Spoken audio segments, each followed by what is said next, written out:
Olá, o meu nome é Catarina, bem-vindos ao Booksteps. Hoje vamos começar um vídeo diferente porquê? Porque eu vou falar sobre um livro, como falo sempre ou quase sempre, porém, por questões de logística, eu vou ter de me gravar a falar convosco em dias diferentes, cenários diferentes, ocasiões diferentes. Eu vou apresentar o livro em questão, não é? Que é o Clube da Sorte e da Alegria da Amy Tan. É um livro que em português está traduzido como o Clube da Sorte e da Alegria. No Brasil tem outro título que eu vou deixar no título do vídeo e é de uma autora americana, Amy Tan. Ela é de origem chinesa, portanto ela é de ascendência chinesa, porém que é filha de imigrantes. Portanto, aqui na sua pequena biografia, ela nasce em 52, 2 anos e meio depois de os seus pais, de origem chinesa, terem emigrado para os Estados Unidos.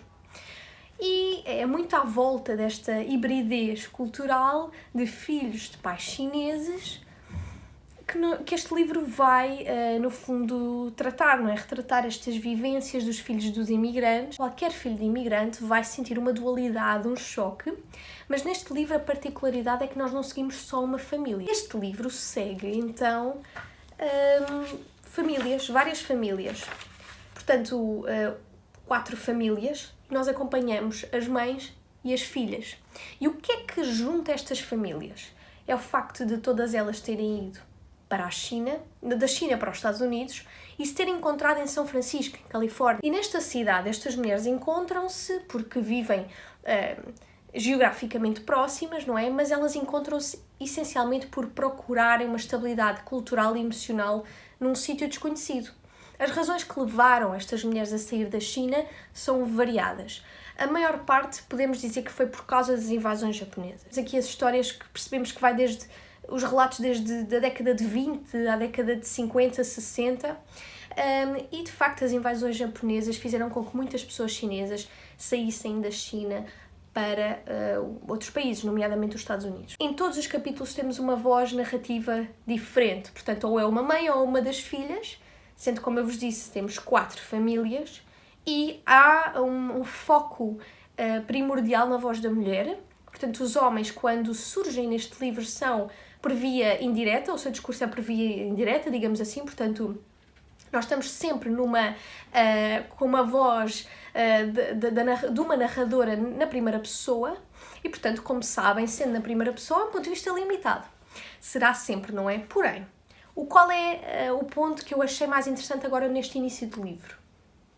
É o facto de cada capítulo, e quem já leu, por exemplo, A Guerra dos Tronos, pelo menos o primeiro livro eu li e gostei bastante, é o facto de, apesar de ser uma voz de uma só narradora a cada capítulo, como estas personagens se conhecem, nós completamos as lacunas que cada voz, infelizmente, carreta, não é? É normal, o nosso discurso é sempre uma lacuna porque é limitado ao nosso ponto de vista.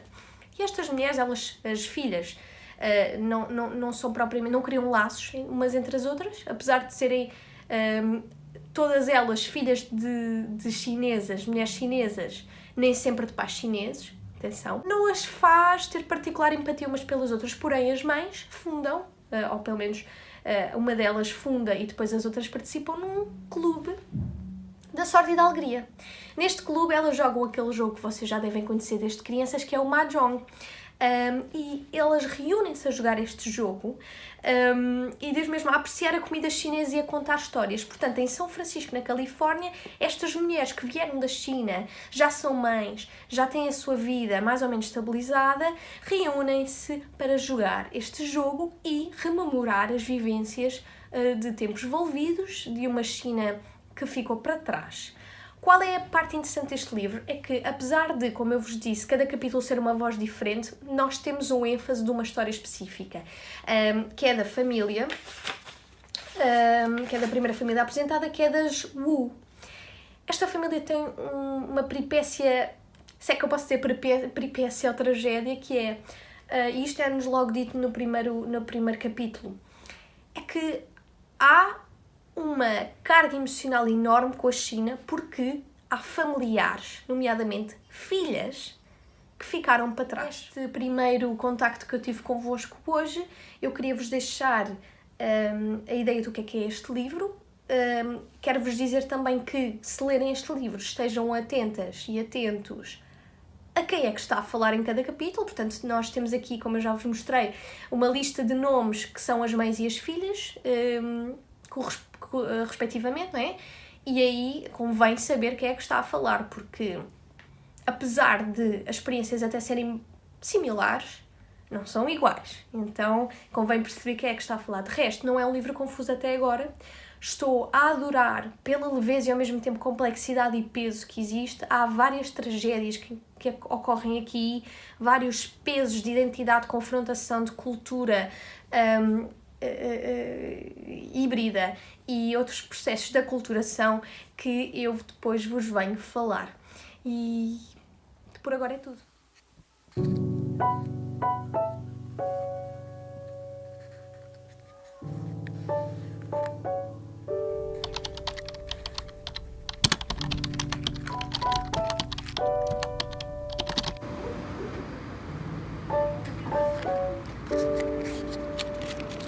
Olá de novo, hoje já no outro dia, vamos continuar então a falar sobre este livro maravilhoso.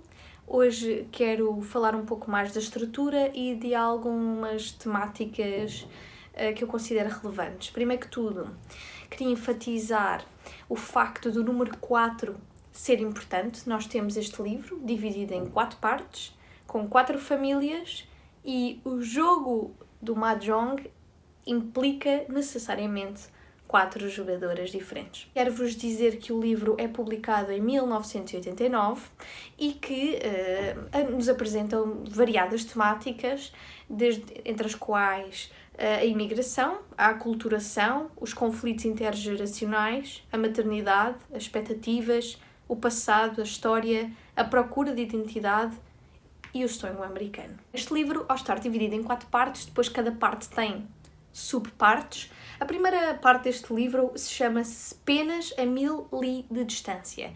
E é aqui que nós somos introduzidos às vidas das mães, maioritariamente das mães, e qual foi o seu percurso de vida que as levou a emigrar para os Estados Unidos. E, portanto, é muito uma senda trágica, na medida em que a vida destas mães se pautou pela fragilidade, pela vulnerabilidade de um sistema que não tinha como as acolher, de guerra, do patriarcado, ao nível que depois as suas filhas vão sentir, mas não com tanta força. Estas primeiras páginas são dolorosas porque nós vemos realmente o que é uma mulher amordaçada. Nós hoje somos amordaçadas noutros níveis, mas neste nível é assombroso. Posso já dizer que é assombroso.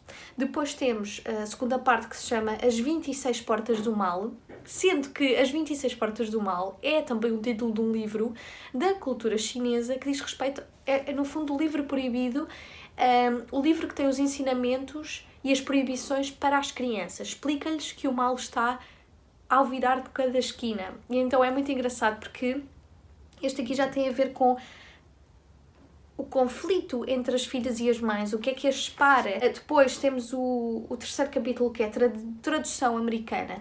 E aqui, obviamente, que nós já temos um desenvolvimento do que é estas jovens em relação às suas mães, porque é o crescimento delas na sociedade americana, já não enquanto crianças, muito ainda presas à esta piedade filial, que eu já vou falar em relação às mães, mas já numa idade jovem adulta, em que têm de estabelecer as relações com os seus maridos e afins, pessoas companheiras, não é? E o casamento enquanto um problema que elas vão ter porque foram educadas de certa forma ambígua, e portanto cria esse problema. E depois, por fim, temos o capítulo Rainha Mãe dos Céus do Ocidente, que é uma aglutinação das suas vidas, das suas histórias entre mães e filhas, e portanto tudo muito encadeadinho, com um desenvolvimento interessante. Portanto, a ação não se vai passar só em São Francisco, na Califórnia. As relações periféricas das filhas em relação às mães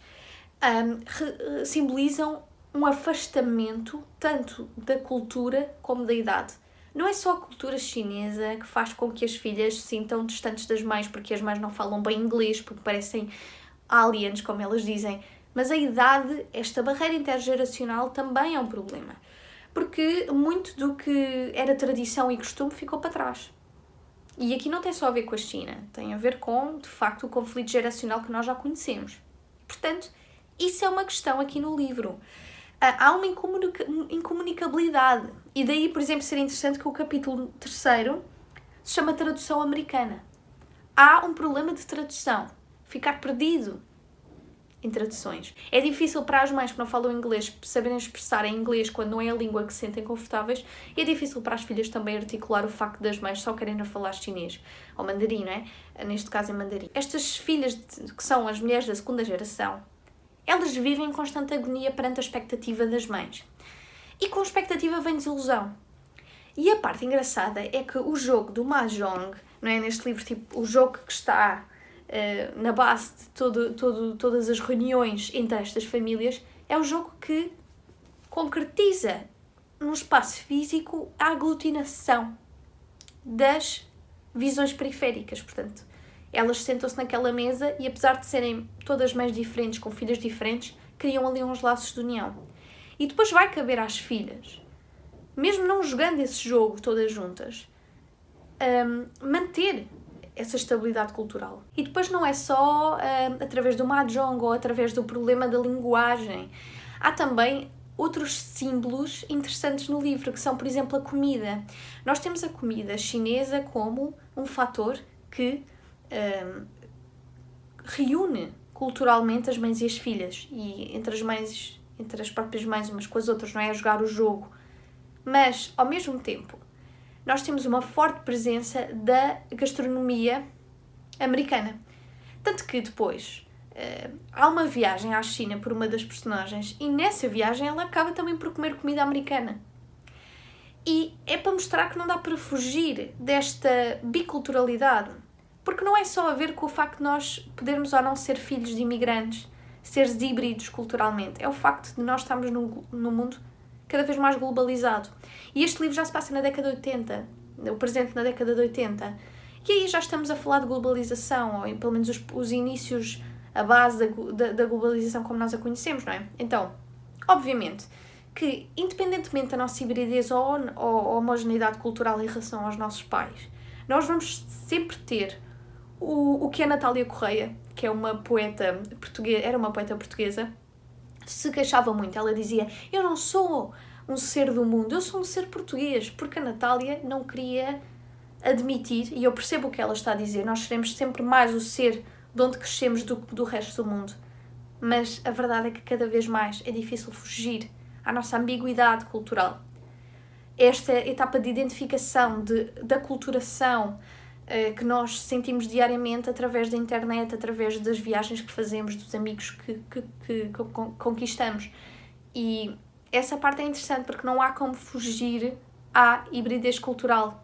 Sendo, obviamente, que se formos filhos de pais imigrantes ou de mixed race, que é como costuma dizer, é uma mixórdia de raças ou de etnias, obviamente que aí temos uma ligação filial muito maior a cada cultura e nessa medida sentimos-nos aprisionados numa fronteira. É diferente. Outra questão também relevante tem a ver com a exteriorização do amor entre mães e filhas. Se por um lado, e este livro mostra muito esta dualidade, no Ocidente e aqui nos Estados Unidos, tendencialmente entendemos que o amor se expressa por palavras e por gestos socialmente aceitos como tal. E no leste asiático ou na Ásia Oriental, nomeadamente na China, as coisas não se processam desta maneira. Não se esqueçam do impacto do confucionismo na educação tradicional chinesa. Este livro, a educação que estas mulheres tiveram foi antes do Partido Comunista Chinês estar no poder. E antes do Partido Comunista Chinês estar no poder, a tradição e a cultura confucionista era hegemónica na cultura chinesa, na sociedade chinesa. Como eu também vos falei no vídeo do Gao, que é da Montanha da Alma, há várias outras culturas para além do confucionismo na China, sempre existiram, mas eram minoritárias, eram subculturas.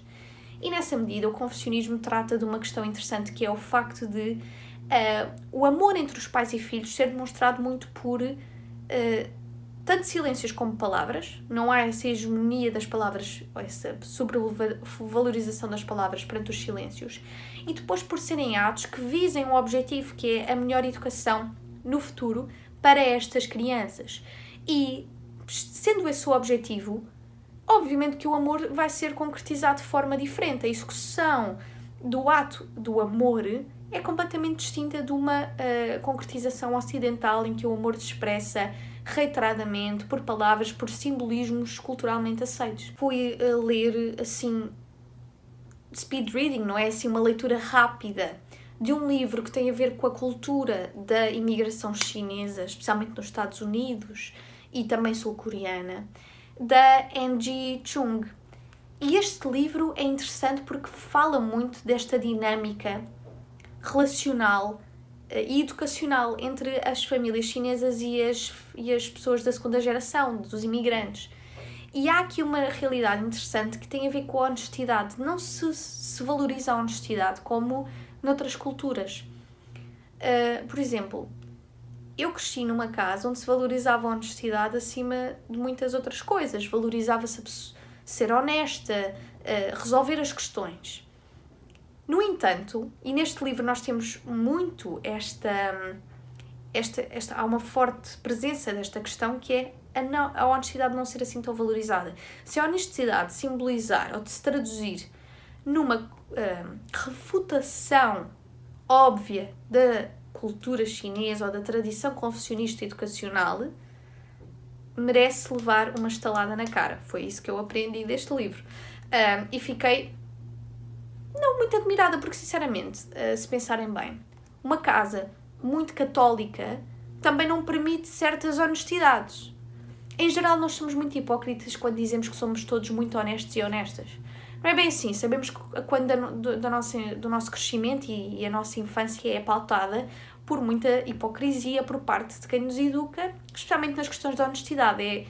A honestidade é valorizada até certo ponto, mas aqui realmente não há essa valorização de todos. Outra académica que estuda as questões da imigração e a segunda geração de filhos é a Amy Chua, e ela também fala de uma coisa que é a piedade filial, que tem a ver com o ideal confucionista, que é os pais chineses, neste caso aqui, e o que eles visam é criar condições materiais para que os filhos depois alcancem e almejem o que pretendem no futuro. Essa concretização material da sua relação quanto à educação e quanto ao amor. E o que acontece aqui é que isto traduz-se num problema, que é, por os pais utilizarem as cartas todas para produzir a melhor concretização material na vida destas crianças e adolescentes, faz com que elas se sintam obrigadas, e há esta piedade filial em obrigá-las a ter um respeito acrescido e sentirem-se extremamente agradecidas, quase como uma obrigação. A partir daqui estão vinculadas, quase como contratualmente, para depois fazerem tudo o que os pais pedem ou exigem. Há depois uma manipulação psicológica enorme, e reparem, eu estou a dizer isto com os olhos do ocidental, que não cresceu com uma tradição confucionista na educação e no respeito pelos pais dessa forma. Portanto, quero deixar essa nota, ok? Não estou aqui a fazer juízos de valor. Eu estou só a dizer que realmente há esta ideia de piedade filial, que é muito confucionista e que, neste livro, traz alguns problemas. Estas jovens mulheres, em crianças principalmente, sentem-se muito controladas, castradas pelos pais, pelas mães, por terem de agradecer e fazer tudo o que os pais exigem. Um exemplo disto, e que me deixou agonizada, foi o facto de uma das mães, sem a filha saber, se oferecer trabalho doméstico, enquanto trabalhadora doméstica, não é? Em casa de um vizinho, porque queria que esse vizinho desse aulas de piano à filha. Chega ao pé da filha e diz: pronto, tenho aqui aulas de piano neste dia, todas as semanas. E a filha: mas eu não quero tocar piano. E ela: mas eu já fui limpar a casa do vizinho imensos dias para te pagar as aulas. E então, há esta ideia de piedade filial. Os filhos têm de obedecer e têm de ficar gratos pelo que os pais fazem, mesmo que os pais nunca tenham perguntado aos filhos se era isso que eles queriam. Esta ideia da obrigação filial também tem muito a ver com a parte educacional. Outro exemplo é uma das filhas. Ela fascina-se pelo xadrez, muito ao estilo do Queen's Gambit, não é? Do Gambito da Rainha. E esta rapariga vence as distritais, a competição nacional, e há uma obrigação na mesma filial da educação, porque ela tem de satisfazer as expectativas da mãe. E o que é que são estas expectativas? É que a mãe, não percebendo nada do jogo, acha que mesmo ganhando, o que interessa é não perder tantas peças no tabuleiro. Então diz à filha: tudo bem, tu ganhaste a competição, mas para a próxima perde menos peças. E a filha diz: mãe, mas perder peças não quer dizer nada quando já ganhei o jogo, não é? E a mãe diz: não, mas eu quero que tu percas menos peças. E a filha sente-se pressionada constantemente a fazê-lo, mesmo que seja irracional. E, portanto, este ideal de piedade filial, em termos de gratidão, tanto de obrigação filial em termos educacionais e de prestar contas, vou ser sincera que me suscitou alguma ansiedade, mas nada que eu também já não estivesse à espera. Como eu vos mostrei naquele clipe, naquele videozinho, eu estive a ler bastante sobre as experiências das pessoas do leste asiático nos Estados Unidos enquanto filhos de imigrantes, e houve muito depoimento relacionado a esta problemática. E agora aproveito já para falar de uma coisa interessantíssima e importantíssima que tem a ver com o processo de aculturação. Eu introduzi-vos este conceito há pouco e agora vou tentar explicar para quem não o conhece o que é o processo de aculturação. O processo de contacto entre culturas diferentes e as suas consequências. Portanto, a aculturação pressupõe uma assimilação cultural de um grupo perante a cultura de outros, não é? E isso causa tensões, não é? Porque eu, se agora for viver para o Japão, eu vou entrar num processo de aculturação em relação à cultura japonesa, mas eu vou ter as minhas contradições por ter inerentemente assimilada a cultura portuguesa. E então o processo de aculturação é interessante e é um bocadinho mais complexo do que só o próprio conceito. Nós temos a aculturação consonante e a aculturação dissonante. Ambas estão presentes neste livro. Eu vou explicar o que é que cada uma significa e posso-vos dizer que estão as duas presentes, e se vocês tiverem o hábito de ler livros onde há filhos de imigrantes, ou mesmo pessoas que mudam de país, poderão se calhar encontrar facilmente nesta distinção de conceitos as personagens que vocês já conheceram noutras obras, ou em séries, ou em filmes. E é a partir do estudo de sociólogos como Alejandro Portes e Ruben Rumbaud que nós vamos falar deste conceito, do que é a aculturação e esta procura de identidade. A aculturação consonante, ela diz respeito ao facto de, aqui particularmente neste livro, haver as filhas destas mulheres chinesas e elas não deixam de falar a língua chinesa, portanto, apesar de não a praticarem no dia-a-dia, porque não andam em escolas onde seja falada a língua chinesa, ou mandarim especificamente, mas elas não perdem o entendimento da língua, elas não perdem o entendimento da cultura, elas tentam praticá-la o melhor que podem, segundo as suas circunstâncias, e, portanto, há uma aculturação consonante, em que não se perde a cultura ancestral ou a cultura primária, quando se está num processo de assimilação da cultura secundária ou americana.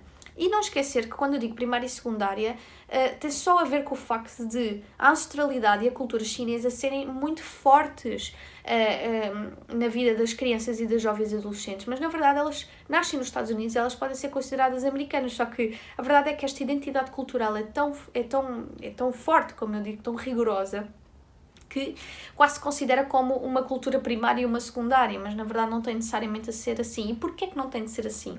Porque nós depois temos outras personagens que representam a aculturação dissonante, em que realmente elas já se entendem como americanas e não há nada que as ligue à cultura chinesa, sem ser a existência das próprias mães. Elas já quase não comem a comida chinesa, elas não sabem traduzir do chinês ou do mandarim para o inglês, e na aculturação dissonante aqui, portanto, há uma quebra dos laços familiares enorme, porque os pais deixam de ter controle sobre os próprios filhos. E na aculturação consonante, o primeiro conceito que eu vos falei, por não haver um total desprendimento entre esta cultura e esta cultura, os pais ainda têm controle sobre os seus filhos. Ainda têm controle pela cultura primária. E na aculturação dissonante há um largar completo, um desvincular completo dos pais em relação aos filhos. E a parte interessante é que neste livro nós encontramos as duas aculturações, tanto a consonante como a dissonante. E é uma das questões, é uma das razões que faz com que este livro seja tão rico. Vou-me embora e volto amanhã para gravar o último take. Há obras a decorrer, há toda uma vida frenética e, portanto, é a única forma que eu tenho para vos vir falar. Mas amanhã finalizo a conversa convosco. Eu também vou acabar o livro hoje. E este livro é imperdível. E pronto, vejo-vos amanhã.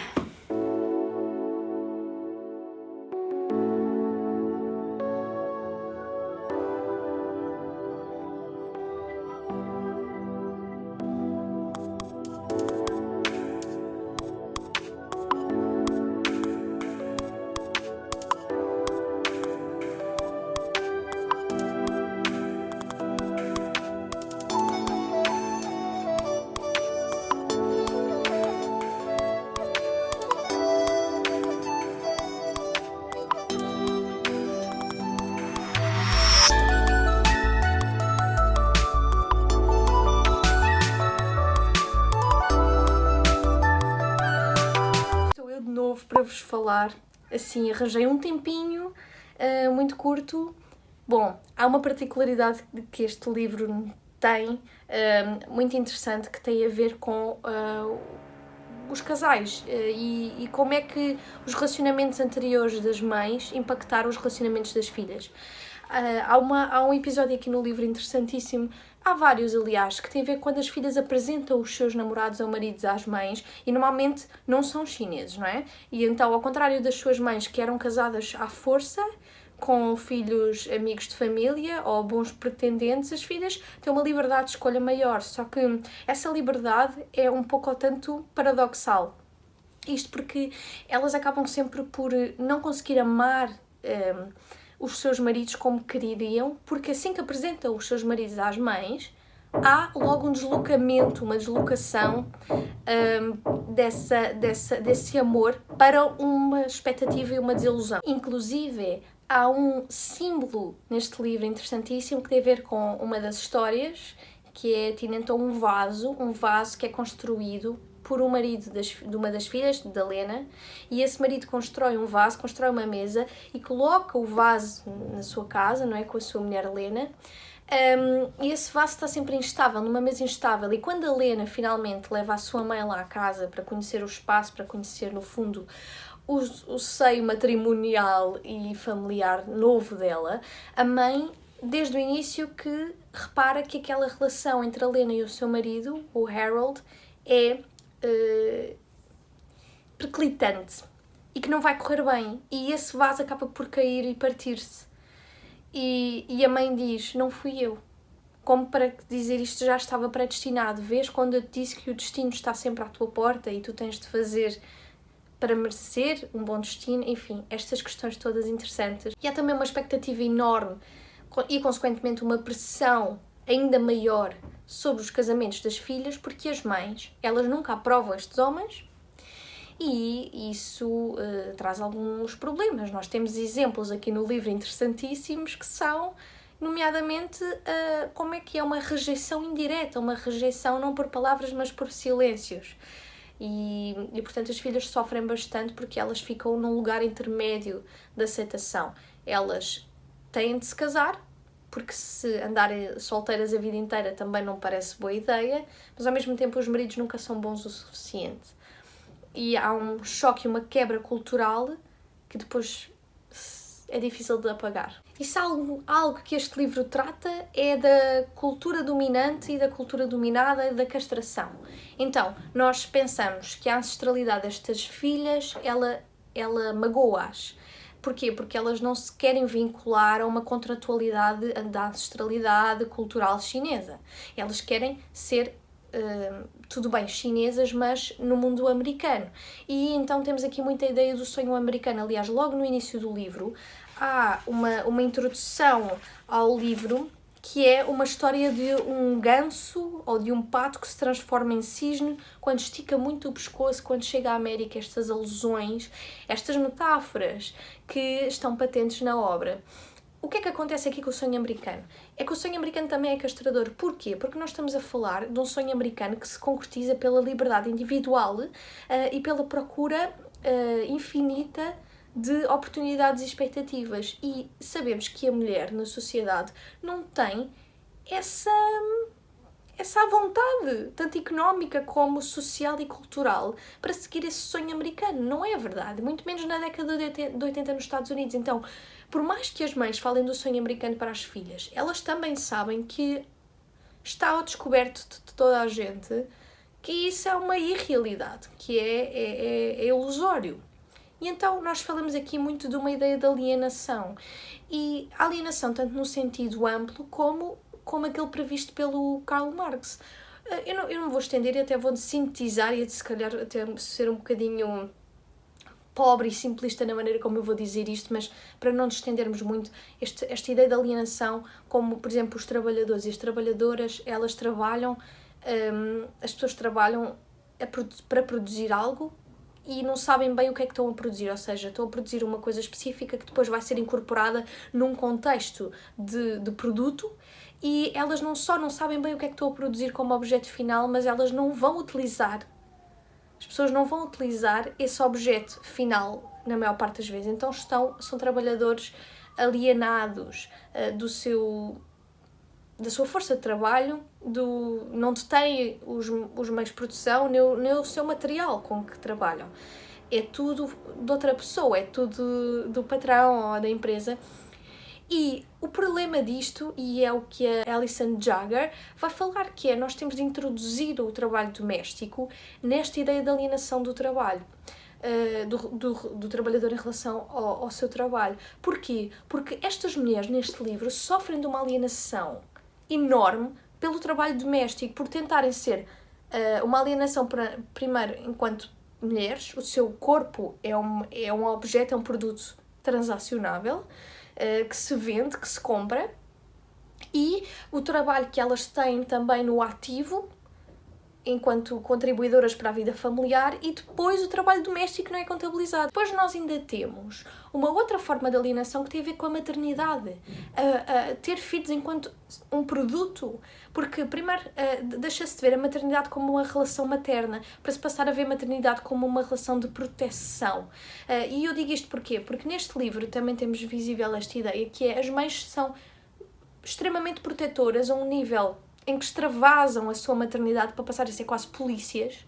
Isto por causa da sociedade patriarcal onde vivem. Elas têm medo que as filhas caiam em problemas, em perigos por causa dos homens. E isto desde crianças. Não explicam porque é que a criança não pode fazer o percurso a pé de X a X sítio. E a sobreproteção, essa proteção que extravasa o trabalho materno, ela cria aqui um produto, a criança enquanto um produto, que depois se traduz em comunicabilidade. As filhas depois não percebem porque é que as mães atuam desta forma, porque é que há uma barreira que as separa tão grande. Não há uma relação líquida, digamos, entre mãe e filha. E é quase como que se estivermos a tratar de uma mercadoria que é instável, que é sensível, que tem de ser transacionada com cuidado, e é tudo muito à volta desta ideia, porque se eu quiser pôr isto em metáforas é o que parece, é um produto que é sensível e tem de ser transacionável e tem de ser orientado no seu percurso até chegar ao resultado final, onde depois vai ter um propósito. Porquê é que eu digo que falo também em produto? É porque depois as mães, entre elas, comparam as suas filhas e parece que estão a comparar produtos. Parece que estou a dizer que a minha tem mais qualidade do que a tua, como se fosse um bem material. E eu não estou a dizer que as mães tratam as filhas como objetos descartáveis, estou a dizer exatamente como um produto valioso, como um bem essencial. Mas tudo à volta desta impessoalidade, despessoalização que acontece nas suas relações. Mas sabem o que é mais curioso? É que esta ideia de produto, esta ideia de alienação, é desconstruída integralmente onde? Quando, à volta da mesa, quando as mães jogam o mahjong. Elas criam as suas próprias regras acerca do dinheiro. Não se sai daquele jogo sem compensação, quer se ganhe, quer que se perca. Há uma abolição hipotética da classe e do género e da raça. E essa é que é a parte engraçada, é que à volta daquela mesa, quando se joga um jogo que simboliza a esperança, simboliza também a desilusão, mas simboliza a criatividade em relação ao sistema onde vivemos, patriarcal, capitalista.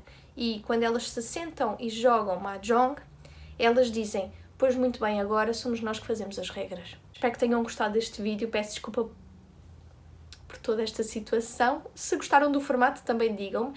Esta é uma narrativa mosaico, super cativante, uma escrita simples e encantadora. Eu apaixonei-me por este livro e acho que estou completamente apaixonada por ele. E por isso recomendo-o daqui aos céus. E vemo-nos numa próxima. Adeus!